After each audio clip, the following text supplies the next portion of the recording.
बड़ी खबर सबसे पहले आपको दे दें, नेपाल के राष्ट्रपति ने इस्तीफा नहीं दिया है। राष्ट्रपति रामचंद्र पौडेल ने इस्तीफा नहीं दिया है, ये अपडेट वहां से मिल रहा है। राष्ट्रपति रामचंद्र पौडेल के इस्तीफे की खबर गलत है।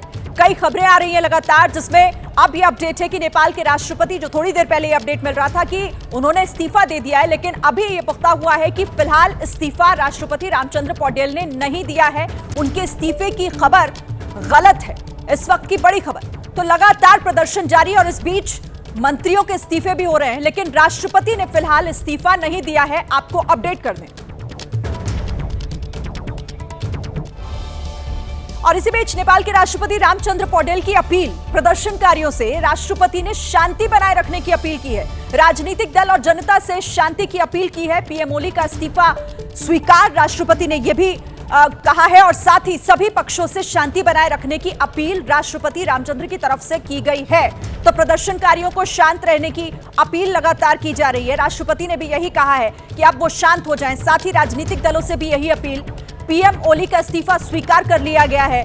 अब प्रदर्शनकारी शांत हो जाएं, शांति बनाए रखने की अपील करते हुए यहां रामचंद्र पौडेल, जो राष्ट्रपति हैं नेपाल के, और यहां पर अब यही कोशिश हो रही है कि किसी भी तरीके से इन प्रदर्शनकारियों को शांत किया जाए, क्योंकि काफी बड़े स्तर पर नुकसान नेपाल को हो चुका है।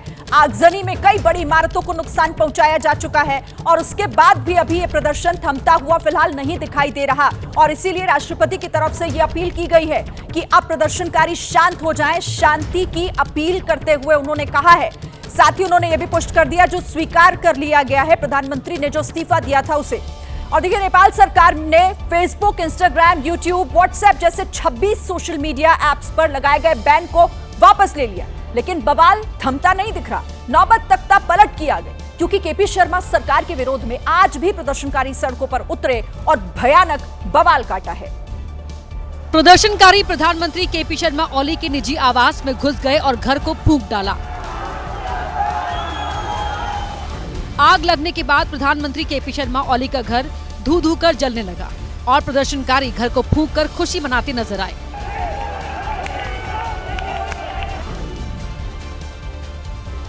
इससे पहले प्रदर्शनकारियों ने केपी शर्मा ओली के आवास पर पथराव भी किया था और ईंट पत्थर मारकर घर के खिड़की दरवाजों को तोड़ डाला था। प्रदर्शनकारियों ने प्रधानमंत्री कार्यालय में भी जमकर तोड़फोड़ की आगजनी की है। प्रधानमंत्री कार्यालय को प्रदर्शनकारियों ने आग के हवाले तक कर दिया, जिसके बाद प्रधानमंत्री कार्यालय की बिल्डिंग आग की लपटों से घिरी हुई दिखाई दी। तस्वीरें आपके सामने हैं। ये प्रधानमंत्री कार्यालय जो धू धू कर जलता हुआ दिखाई दे रहा है। प्रधानमंत्री कार्यालय में इन प्रदर्शनकारियों ने तोड़फोड़ की और उसके बाद इसमें आग भी लगा दी है। तस्वीरें आपके सामने। और नेपाल से इस वक्त की एक बहुत बड़ी खबर आपको जल्दी से बता दें। फायरिंग का आदेश देने वाले डीएसपी की हत्या कर दी गई है। भीड़ ने डीएसपी को पीट कर मार डाला। डीएसपी पर प्रदर्शनकारियों पर गोली चलाने के आदेश देने के आरोप थे कि प्रदर्शनकारियों को गोली मार दी जाए, जिसके बाद जब डीएसपी भीड़ के हत्थे चढ़े तो प्रदर्शनकारियों ने उन्हें इतना पीटा कि उनकी हत्या कर दी।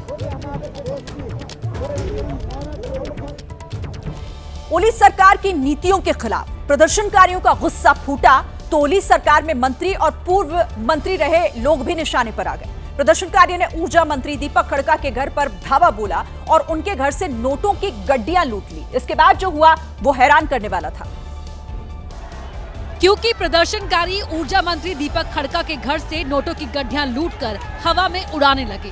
प्रदर्शनकारियों ने हजारों लाखों रुपए ऐसे उड़ाए जैसे कोई कागज का टुकड़ा हो।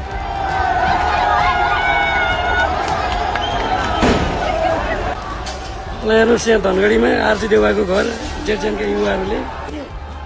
नेपाल की विदेश मंत्री आरजू देवा के घर को भी प्रदर्शनकारियों ने निशाना बनाया और घर को आग के हवाले कर दिया।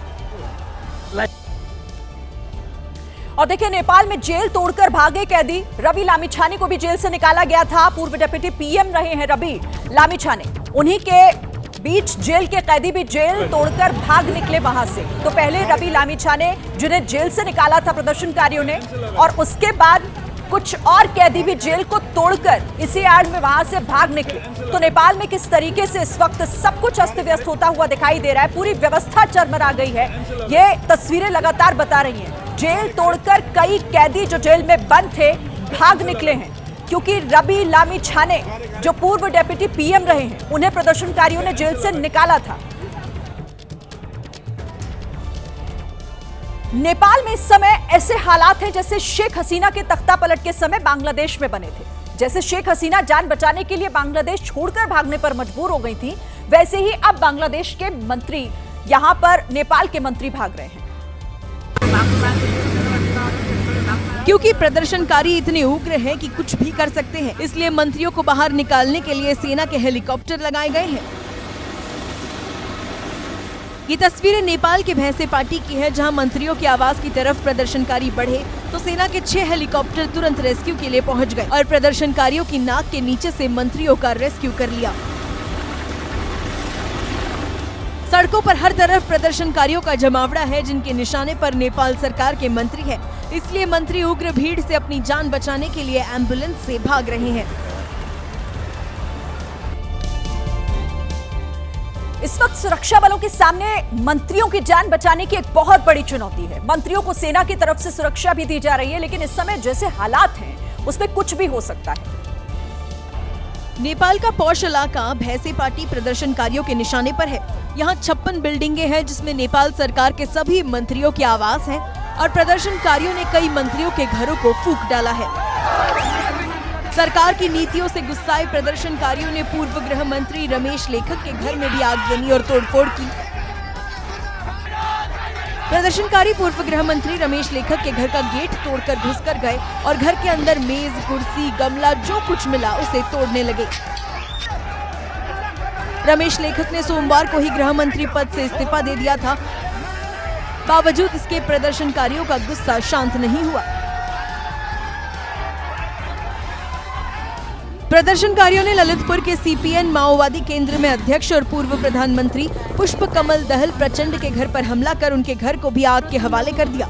सामने आए वीडियो में देखा जा सकता है कि उनके घर से धुआं निकल रहा है।